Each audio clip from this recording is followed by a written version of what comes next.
Petrol और diesel के बढ़ते दामों के बीच देश के आम लोगों में महंगाई पर चर्चा जारी है और उन लोगों के ट्वीट्स को खंगाला जा रहा है, उनके पुराने वीडियोज को निकाला जा रहा है जो 2014 से पहले महंगाई पर तर्क दे रहे थे कि महंगाई डायन खाए जात है। और फिर 2014 के बाद पॉजिटिव सोच वाली नई सरकार आने के बाद से उनके मनोभावों में बदलाव का नजारा भी देखने को मिला है। भले ही यह आंकड़ा देखकर आपको ये नाराजगी हो कि 33 रुपए का तेल आपको 90 से 100 रुपए में क्यों मिल रहा है, लेकिन एक सच ये भी है कि मुनाफे से होने वाली आमदनी का इस्तेमाल सरकार आप ही के लिए करती है, चाहे वो इंफ्रास्ट्रक्चर हो या फिर विकास के दूसरे काम हो या सोशल सेक्टर के काम हो। जय राम दोस्तों, मेरा नाम गंगा प्रसाद और आप देखना शुरू कर चुके हैं वॉच न्यूज। हमारी कोशिश हर मुद्दे पर सटीक विश्लेषण करने की होती है ताकि आप तक सही जानकारी पहुंच सके। राजस्थान के श्री गंगानगर और मध्य प्रदेश के अनूपपुर समेत कई इलाकों में पेट्रोल के दाम 100 रुपए प्रति लीटर के पार चले गए, लेकिन देश की ज्यादातर जिलों में 90 और 100 रुपए प्रति लीटर के बीच महंगाई की सुई घूमती रही। लेकिन आपको चिंता करने की जरूरत नहीं है। घर का बजट बिगड़ जाए या फिर महंगे होते ट्रांसपोर्ट पर रोज रोज बढ़ते किराए को लेकर झिकझिक क्यों ना करनी पड़ती हो तो क्या हुआ, देश को विश्व शक्ति बनाने के लिए राष्ट्र निर्माण तो करना है ना। वैसे जिन लोगों के लिए 2014 से पहले महंगाई डायन खाए जाते है हर मुंह की कहानी थी, आज वो महंगाई उन सभी लोगों की मुंह बोली भौजाई हो गई, क्योंकि अब तो अच्छे दिन आ गए हैं। अगर ये कहानी 2014 की होती तो आप क्या कह सकते थे कि महंगाई ने जीना हराम कर दिया, किचन का बजट बिगड़ गया, जितने की कमाई नहीं उससे ज्यादा खर्च करना पड़ता है, तो क्या कमाएं और क्या खाएं। लेकिन 2014 के बाद से राष्ट्र निर्माण चल रहा है, इसलिए अगर कुछ गिरवी रखना पड़ जाए या फिर बेचना पड़ जाए या फिर आपका बजट आपकी पसंदीदा चीज लेने के लिए अलाउ ही ना करे तो क्या बोलेंगे कि महंगाई बढ़ गई। ना ना ना, तौबा तौबा। ऐसा बोलकर राष्ट्र निर्माण वाली सरकार का अपमान मत करिएगा, नहीं तो भक्तों को बुरा लग जाएगा। मेरे प्यारे देशवासियों, आज राजस्थान के श्रीगंगानगर जिले की जनता का गर्व से सीना चौड़ा हो गया है। यहाँ पर पेट्रोल की कीमत 100 रुपए को छू गई है। भाइयों बहनों, आजाद भारत के इतिहास में आज तक ऐसी कोई सरकार नहीं आई थी जो पेट्रोल को उसकी असली कीमत दिला पाए। पेट्रोल को उसका हक हमने दिलाया है। भाइयों बहनों, ये सीना चौड़ा करने का सिर्फ श्रीगंगानगर जिले को ही हक नहीं मिलेगा। मैं आपसे वादा करता हूं कि पूरे भारत के हर जिले हर शहर में लोग ये कहेंगे कि मोदी जी हमारा सीना भी चौड़ा हो गया, हम भी आज देश हित में 100 रुपए पेट्रोल खरीद रहे हैं। अच्छा चलिए, अब हंसी मजाक की बात छोड़िए, असली मुद्दे की बात करते हैं। असल में क्यों पेट्रोल और डीजल के दाम लगातार बढ़ रहे हैं? क्या बढ़ती महंगाई को रोकना सरकार के हाथ में नहीं है या फिर सरकार ऐसा जानबूझकर कर रही है? इसके पीछे की वजह क्या है तो चलिए समझाता हूं। दरअसल हमारी सरकार ऑयल को डायनेमिक प्राइस सिस्टम के जरिए बढ़ाने और घटाने का काम करती है। मतलब यह है कि दुनिया में जिस तरह से क्रूड ऑयल के दाम घटते और बढ़ते हैं, उसी आधार पर भारत में भी पेट्रोल और डीजल के दामों में उछाल और गिरावट आती है। यही कारण है कि जब भी बात महंगाई की जाती है तो सरकार अंतर्राष्ट्रीय स्तर पर बढ़े तेल के दामों के पीछे छिपने का बहाना खोज लेती है। वैसे मनमोहन सरकार जाने से पहले तक हमारे देश के पेट्रोल और डीजल के दामों को सरकारें तय करती थीं, जिसकी वजह से भारत सरकार पर कई बार ज्यादा पैसों का बोझ पड़ता था, लेकिन लोगों के जिंदगी पर ज्यादा असर नहीं होता था, क्योंकि अंतर्राष्ट्रीय स्तर पर क्रूड ऑयल के दामों में ज्यादा इजाफा होने के चलते फिक्स तेल के दामों से हो रही कमाई की वजह से सरकार को भले ज्यादा पैसे देने पड़ते थे, लेकिन उसका असर आम लोगों की जेब पर सीधे तौर पर नहीं पड़ता था। ऐसे में मनमोहन सिंह सरकार ने 2010 में पेट्रोल के दामों को डीरेगुलेट कर दिया और 2014 में मोदी सरकार आने के बाद डीजल के दामों को भी अंतर्राष्ट्रीय बाजार के हवाले कर दिए। इसके बावजूद सरकार ने 15 दिन में पेट्रोल और डीजल के दामों में बदलाव करने का फैसला किया था। ऐसे में कई बार ऐसा होता था कि जब 15 दिन बाद अंतर्राष्ट्रीय मार्केट के हिसाब से तेल के दामों को फिक्स किया जाता था, तब देश में तेल के दामों में कई बार ज्यादा उछाल देखने को मिलता था। ऐसे में मीडिया के लिए खबर भी बन जाती थी और लोगों का गुस्सा भी दिखाई दे जाता था। ऐसे में मीडिया कवर को रोकने और लोगों की आदतों को समझते हुए मोदी सरकार ने 16 जून 2017 को एक नई स्कीम लॉन्च की, जिसके मुताबिक अब देश में 15 दिन में होने वाले बदलाव हर दिन सुबह 6 बजे होने लगे, जो अब तक जारी है। इसका मतलब यह है कि अंतर्राष्ट्रीय स्तर पर तेल के दामों में अगर गिरावट आएगी तो भारत में भी तेल के दामों में गिरावट दर्ज होगी, और अगर क्रूड ऑयल के दामों में इजाफा होता है तो भारत में भी तेल के दामों में इजाफा होगा। मोदी सरकार जानती थी कि हर दिन 25 पैसे, 50 पैसे और 1 रुपए बढ़ने से लोगों का गुस्सा नहीं बढ़ेगा और मीडिया भी ज्यादा तवज्जो नहीं देगा। इसीलिए मोदी सरकार हर दिन ऑयल प्राइस में बदलाव करने का फैसला लिया। दरअसल भारत सरकार पेट्रोल और डीजल को दुनिया के देशों से आयात करती है, जो करीब 84% के आसपास है। मतलब हमारे देश में जितनी पेट्रोल और डीजल की खपत होती है उसका 84% हिस्सा हम दुनिया के तमाम देशों से खरीदने का काम करते हैं। उसके बदले में सरकार पैसे देने का काम करती है। देश में लगातार बढ़ते दामों के पीछे की वजह एक ये भी है कि अंतर्राष्ट्रीय स्तर पर क्रूड ऑयल के दामों में लगातार इजाफा हो रहा है, क्योंकि ज्यादातर दुनिया के देश लॉकडाउन से बाहर निकल रहे हैं और अर्थव्यवस्था एक बार फिर से पटरी पर लौटती दिखाई दे रही है, जिसकी वजह से क्रूड ऑयल की मांग बढ़ रही है। इसका असर भारत में भी पड़ रहा है। लेकिन ज्यादातर लोगों का सवाल और गुस्सा इस बात को लेकर है कि जब दुनिया में क्रूड ऑयल के दाम माइनस में चले गए थे तब भारत सरकार ने लोगों को राहत देने का काम क्यों नहीं किया।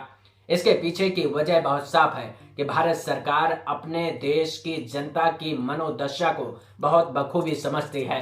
सरकार जानती है कि जिस रेट पर सामान बिक रहा होता है उस रेट पर जनता खरीदने की आदी हो जाती है। इसी आदत को भारत सरकार ने हथियार के तौर पर इस्तेमाल किया और लगातार टैक्स में इजाफा कर लोगों को ज्यादा चूना लगाने का फैसला करती गई। इसके बावजूद सरकार और मीडिया ने मिलकर भारत की जनता को अंतर्राष्ट्रीय स्तर पर तय दामों की कहानी को समझाने का काम किया, लेकिन ये बात पूरी तरह से सच नहीं है। ये कहावत तो सुनी होगी कि हाथी के दांत खाने के कुछ और दिखाने के कुछ और होते हैं। यही हाल भारत सरकार का है। कहने के लिए अंतर्राष्ट्रीय स्तर पर बढ़ते और घटते दामों के आधार पर भारत में तेल के दामों में बदलाव होता है, लेकिन ये सच नहीं है, क्योंकि भारत सरकार इसी तेल में टैक्स के रूप में अपनी हिस्सेदारी भी तय करती है, जिसका बोझ सीधे तौर पर आम लोगों पर पड़ता है। जब दुनिया में क्रूड ऑयल के दाम माइनस में चले गए तब भारत सरकार ने टैक्स बढ़ाकर तेल के दामों को स्थिर रखने का काम किया। हाल ही में भारत सरकार ने पेट्रोल एक्साइज ड्यूटी बढ़ाई, मतलब पेट्रोल पर 13 रुपए प्रति लीटर और डीजल पर 16 रुपए प्रति लीटर का बोझ आम लोगों पर डालने का काम किया है। इसके साथ ही कई राज्यों ने भी वैल्यू एडेड टैक्स यानी कि VAT को बढ़ाने का काम किया है।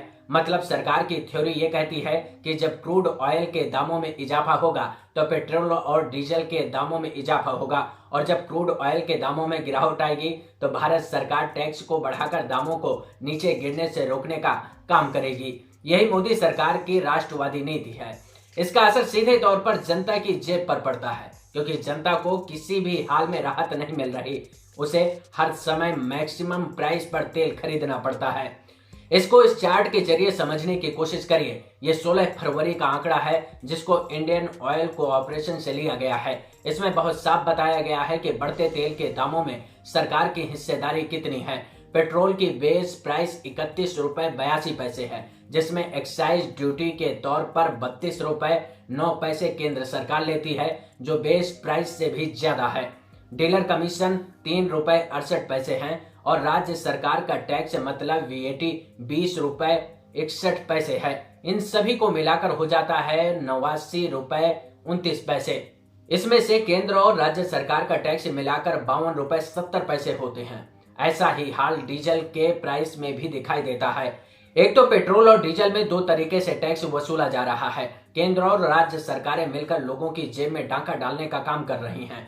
वैसे सबसे ज्यादा केंद्र सरकार ने लोगों को महंगाई से परेशान करने का काम किया है, क्योंकि पिछले 1 साल में मोदी सरकार ने सबसे ज्यादा पेट्रोल डीजल के दामों में बदलाव कर आम लोगों को लूटने का काम किया है। इस तस्वीर में देखिए, 2020 की शुरुआत की बात करें तो एक्साइज ड्यूटी करीब 20 रुपए के आसपास थी, जो आज बढ़कर 33 रुपए को छूने को है। वहीं डीजल की अगर बात करें तो 2020 की शुरुआत में 16 रुपए के आसपास एक्साइज ड्यूटी केंद्र सरकार वसूलती थी, जो बढ़कर आज करीब डबल होने की कगार पर खड़ी है, मतलब 32 रुपए होने को है। अगर इसको 2014 के आंकड़ों से कंपेयर करेंगे तो बहुत साफ दिखाई दे रहा है कि तब की केंद्र सरकार 10 से 11 रुपए प्रति लीटर एक्साइज ड्यूटी पेट्रोल पर लगाती थी और डीजल पर 5 से 8 रुपए के बीच एक्साइज ड्यूटी वसूलने का काम करती थी। इस महंगाई से परेशान बीजेपी ने अपने पोस्टरों में मोदी की फोटो के साथ लिख दिया था कि बहुत हुई पेट्रोल और डीजल की मार, अब की बार मोदी सरकार। तब से लेकर आज तक करीब 7 साल गुजर गए। अच्छे दिनों के सपनों की आस में लोगों पर मोदी सरकार ने टैक्स का भार डालने और महंगाई से परेशान करने का कारनामा रचा है, जिसका रिकॉर्ड मोदी सरकार ने बनाया है। अब हालात ऐसे हो गए हैं कि लोग 2014 की तुलना में आज 3 गुना ज्यादा पेट्रोल और डीजल पर टैक्स देते हैं। इसके बावजूद प्रधानमंत्री नरेंद्र मोदी को लगता है कि इसके लिए पिछली सरकारें जिम्मेदार हैं, जिसमें पूर्व प्रधानमंत्री अटल बिहारी वाजपेयी का कार्यकाल भी शामिल है। मतलब मोदी सरकार को छोड़कर पिछली जितने भी सरकारों ने काम किया है, उन सरकारों की वजह से आज मिडिल क्लास पर ज्यादा बोझ पड़ रहा है। अब ये आपको तय करना है कि पिछली सरकारों ने अच्छा काम किया या वर्तमान सरकार अच्छा कर रही है। लेकिन जब भारत में तेल के दाम 100 रुपए पार कर रहे हैं या फिर छू रहे हैं, तब हमारे पड़ोसी देशों भूटान में 49 रुपए 56 पैसे प्रति लीटर, पाकिस्तान में 51.14 रुपए प्रति लीटर, श्रीलंका में 60.26 रुपए प्रति लीटर, नेपाल में 68.98 रुपए प्रति लीटर, बांग्लादेश में 76.41 रुपए प्रति लीटर पेट्रोल मिल रहा है। हालात इतने बुरे हैं कि भारत के बिहार राज्य से लगने वाले नेपाल से लोग पेट्रोल और डीजल खरीदने को मजबूर हो रहे हैं, क्योंकि हर लीटर में 15 से 20 रुपए की बचत हो रही है, जिसको कम रेट पर भारत में बेचकर कुछ पैसे कमाने का कुछ लोग काम कर रहे हैं। इसकी वजह से भारत से सटे नेपाल के कुछ इलाकों में तेल की मांग भी बढ़ गई है। ऐसा भी नहीं है कि भारत में ही सबसे ज्यादा तेल के दाम हैं। दुनिया के कई देश ऐसे भी हैं जहां पेट्रोल के दाम भारत से कहीं ज्यादा हैं। जैसे हांगकांग में 174 रुपए प्रति लीटर दाम है, न्यूजीलैंड में 116 रुपए प्रति लीटर देने पड़ते हैं, जापान में 94 रुपए लीटर, जर्मनी में 119 रुपए प्रति लीटर, फ्रांस में 128 रुपए प्रति लीटर देने पड़ते हैं। लेकिन इन देशों की कहानी भारत से अलग है। ये ज्यादातर देश विकसित हैं, जबकि भारत विकासशील देशों की कैटेगरी में आता है। भारत में ज्यादातर लोगों की इनकम 2000 से 30,000 के आसपास है, जबकि डेवलप्ड देशों में महीनों की कमाई लोगों की लाखों में होती है। ऐसे में इन देशों से भारत की तुलना करना ठीक नहीं है। जबकि वेनेजुएला में पेट्रोल के दाम 1 रुपए 45 पैसे प्रति लीटर हैं, जबकि ईरान में 4 रुपए 50 पैसे प्रति लीटर हैं। इन दो देशों को बर्बाद करने का काम अमेरिका ने किया, क्योंकि इन दोनों देशों पर प्रतिबंध लगाने का काम अमेरिका ने किया है। ऐसे में दुनिया के कई देश इन देशों से तेल नहीं खरीद पा रहे हैं, जिसकी वजह से इनकी इकोनॉमिक हालत भी ठीक नहीं है, क्योंकि अमेरिका जैसा चाहता है वैसा ये देश करना नहीं चाहते।